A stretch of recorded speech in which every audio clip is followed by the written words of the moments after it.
atau Iblis dalam Kandungan ini jauh lebih bagus dari yang pertama. Oke gitu.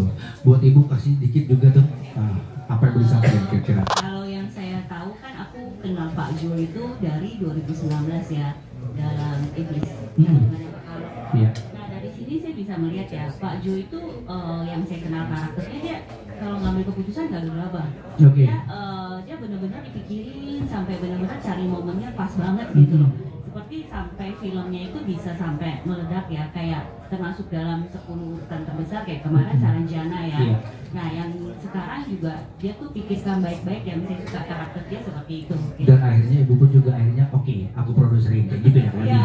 Oke. Kita support gitu ya. Iya, support. Gitu. Ya, benar banget. Oke. Dan ke depan juga akan terus bisa kerjasama sama Pak Ajo katanya. Jadi nanti Pak Ajo akan bikin lagi nanti ya biasa, ya kan seperti itu ibu ya. Iya, Baik. Oke, luar biasa, tepuk tangan dong. Terakhir tentunya untuk Pak Jo sendiri izin.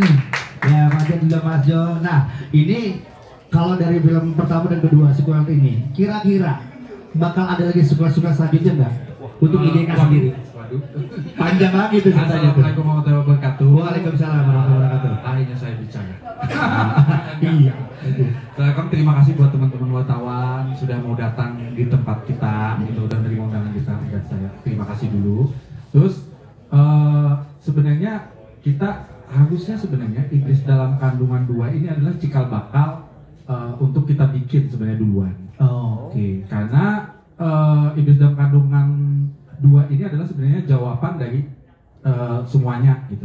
Artinya sebenarnya kalaupun nggak nonton Iblis dalam Kandungan 1 itu nggak masalah gitu. Karena semuanya paket jawabannya ada di kedua ini gitu loh. Nah tadinya mau dibikin gitu, tapi karena berhubung karena budget kan bicara tentang setting rumah sakit itu mahal. Oke. Setting rumah sakit itu mahal gitu. Nah yang pertama kan dibikin Mas Ade, teman saya juga Mas Ade Demastia gitu.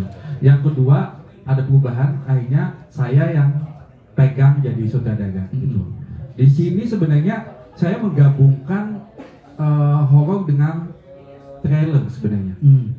Jadi sini sebenarnya kita kalau disebut horor yang murni setan-setan itu hampir jarang ya. Kalau lo boleh tahu, sebenarnya kita lebih banyak di sini bicara tentang sosok manusia yang jahat sebenarnya gitu, tapi lebih kepada kena terhadap keluarga ini dan bagaimana seorang Alani dan Petu anak angkat, makanya anak angkat dan ibunya Amelia ini ngangkat karena mereka kan nggak punya anak ya. Iya. Dan akhirnya tiba-tiba di Iblis dalam Kandungan 1 kan diceritakan bahwa setelah 15 tahun dia baru punya anak, ya kan? Padahal dia udah ngangkat 2 anak adik kakak ini. Mereka tuh adik kakak kandung, tapi bukan anaknya Amelia. Oke. Jadi secara histori kan sebenarnya mereka itu jadi chemistry di depan mereka ini, bagaimana mereka saling menguatkan karena ada ancaman yang harus mereka, dan luar biasa Pito dan Alani harus berjuang mati-matian untuk menyelamatkan ibunya. Sebenarnya seperti itu. Inti dari cerita ini sebenarnya adalah menyelamatkan Ibu Amelia. Di Iblis dalam Kandungan 1 juga seperti itu sebenarnya. Di Iblis dalam Kandungan 2 pun sebenarnya sama lainnya, tetap menyelamatkan ilmu kedua. Apa menyelamatkan Ibu Amelia. Oke. Dan memang benar film ini pun juga tadi dibilang bahwa tidak hanya dilihat dari sisi horornya, tapi memang keluarganya kayak tadi dokter tadi bilang ya, pemeran dokter di situ memang lebih kayak ada nilai plus untuk keluarga yang bisa diambil dari film ini ya. Betul, karena ikatan kasih sayang ya. Iya. Saya rasa sih semua yang nonton Iblis dalam Kandungan 2 bakal nangis sih. Karena memang dramanya kuat banget. Kita memang selalu ya dari hati film, walaupun kita memproduksi horor, tetap unsur dramanya selalu kita tekankan, selalu.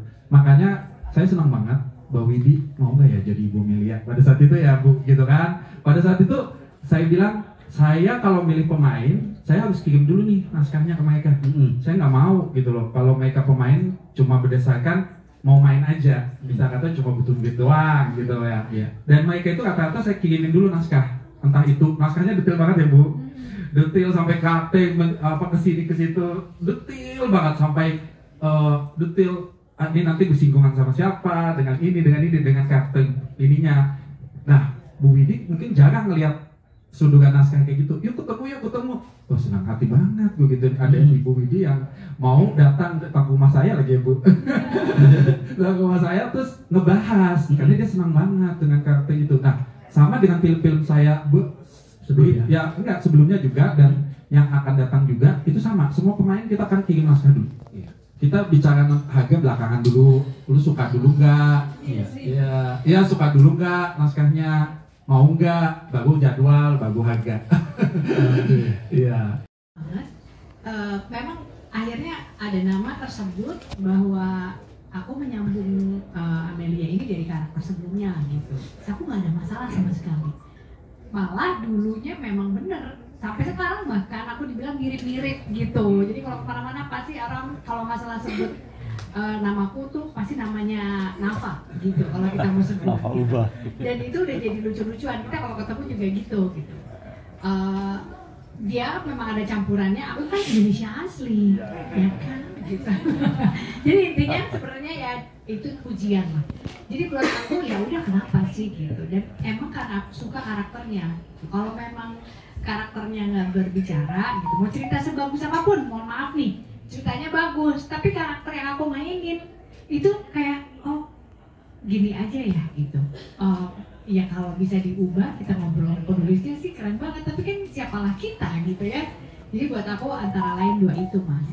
Jadi tantangannya hampir sebenarnya kembali lagi kepada tuntutan karakternya, bukan tantangan menggantikan siapa gitu. Karena ceritanya juga beda dan pemain-pemainnya juga memberikan energi yang beda gitu. Dan alhamdulillahnya memang berjodoh karena jadwalnya juga bisa. Dan secara budget juga alhamdulillah kita cocok. Jadi kesulitan apapun ya namanya pekerjaan secara profesional aku benar-benar lalui ya. Saya nggak bilang produksi ini sempurna banget sih, enggak. Tadi juga senang ada pembahasan tentang sehat dan sebagainya gitu. Ada masa-masa di mana saya juga harus beradaptasi dengan situasi yang sulit ya gitu. Dan itulah indahnya bekerja sama dalam sebuah produksi.